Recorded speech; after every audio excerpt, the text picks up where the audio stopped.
everyone. Congratulations on all those people finishing placements and all the brilliant interim reports I'm getting. I'm getting flooded with MT emails, mentor teacher emails, interim reports and final reports at the moment. And I haven't managed to get in and answer everybody's prac things that are going on, but I can see you're also providing each other with brilliant support, even in the purchasing of fans, which is great. Well done.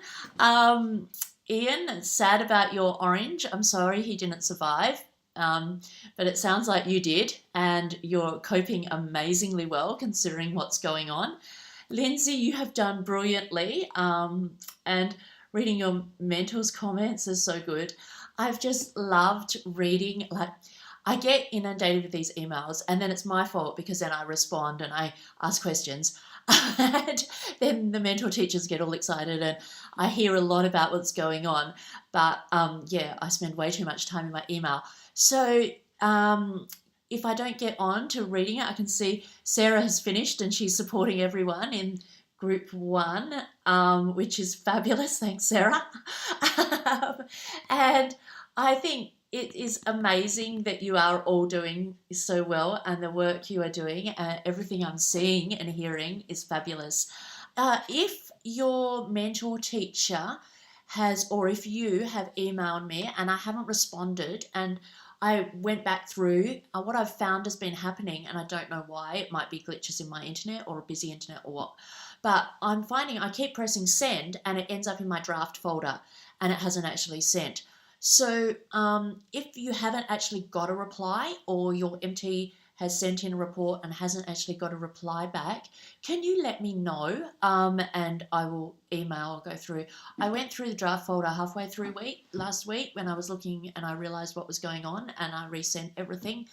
But if you find that happens during the week, just let me know and I will send it.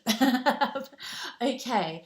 So this week, I went through last week and had a look at your week 7, the garden thread, because we were up to week 7. And there were some brilliant ideas for gardening and the ideas around what you should include and what you shouldn't include. I will try, if I get some time, to make up a Padlet where we can put all these resources up, because there are also a lot of the documents around the legalities of it, around the workplace safety, around organising it, putting it through P&Cs and different websites that could really help you with school gardens. School gardens are fantastic. There's such an emphasis on recycling and there are a lot of grants you can get to go towards your school garden as well.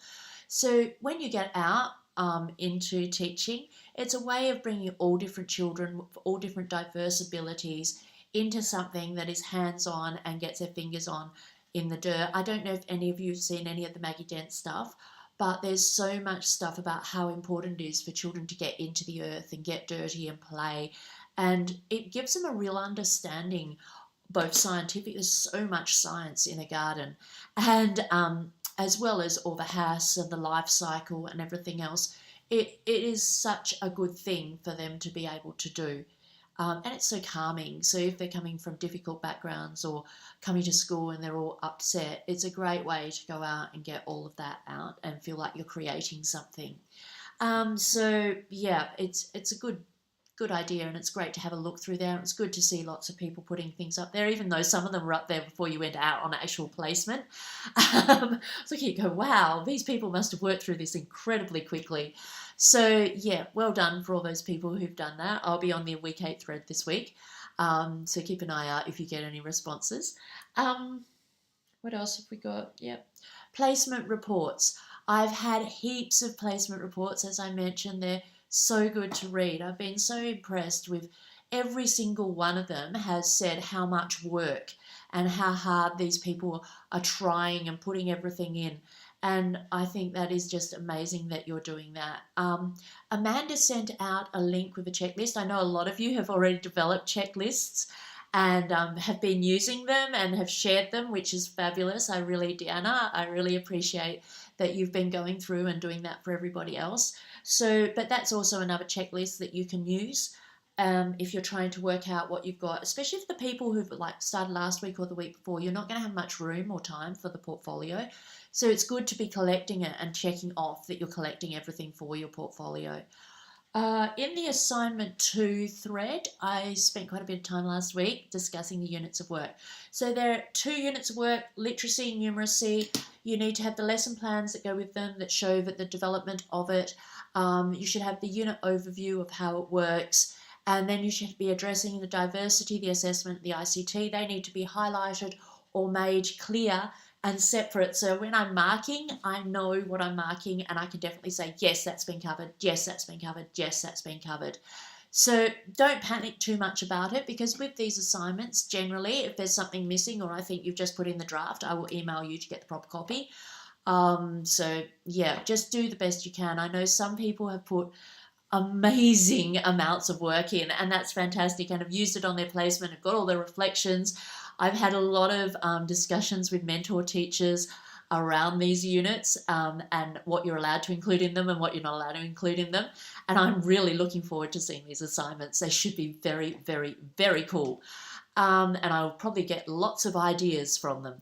So yes, I can't wait. This is one of the great things about you all going to all different schools all over Australia and some internationally. I get to see what all the schools are doing and their different programs and the way they're bringing it all in, and I love that. Okay, finally, portfolios. So if you want to put samples of your portfolio up on the Padlet with the samples of portfolios, for some of you this is a second one, so I'm expecting these to be really good, and I can't wait to see how you've designed them, how you've laid them out. It doesn't matter if they're basic, but I'm thinking we've got some real tech whizzes in this group, and we should have some quite amazing looking portfolios. So if you've built this brilliant template and you would like to pop it up there on the Padlet to share with people for next time, because I think for the next probably year or so, we're going to have a lot of people coming from portfolio communities over to doing it in Word. And so the more examples we've got and ideas for how they can do it, and shortcuts and little websites, if you've found some that help you design, the better we can make it for everybody. Okay, I think that's about it. Oh, with the portfolio, you'll notice there are some FAs that you used in your last placement. Now, when you're covering those FAs, what we want to see is there are FAs that are included in every placement. So when you go to your final placement, you've got all the focus areas, and you've got to demonstrate that you've achieved them all. So with the FAs that are the same as the FAs from last prac, what you need to do is just show how you've grown. You might want to leave that post from your portfolio last time there and maybe just put a little add-end on, or you might want to show, wow, this is what I was doing last time, but look how much I've grown now. I am just so much better at doing this. And then you can show the growth, or else you can get rid of last times and just put in this time if you think you did a really bad job of it last time. So that's up to you how you want to do that one. Okay, I think that's about covered it. Keep going, keep supporting your peers. Those people who've finished, keep popping in to how was your first week. Like we had somebody start last week. We've had some people who are in their second week, maybe they're doing 3 days and they've only reached their second week now. So the more you can get in there and support each other, the better it is. I will try and get in there, but believe me, I am reading them all and seeing what you're posting up there. I just keep getting sidetracked with all my emails at the moment. But yeah, if you've got any questions, feel free to email me. I go into the assignment 2 and the portfolio thread every day. So if you've got questions around them, make sure you pop them up there. I'll see them up there. And it's really good because then everybody else sees the answers as well. All right. Have a fabulous week, and I will chat to you next week. Bye.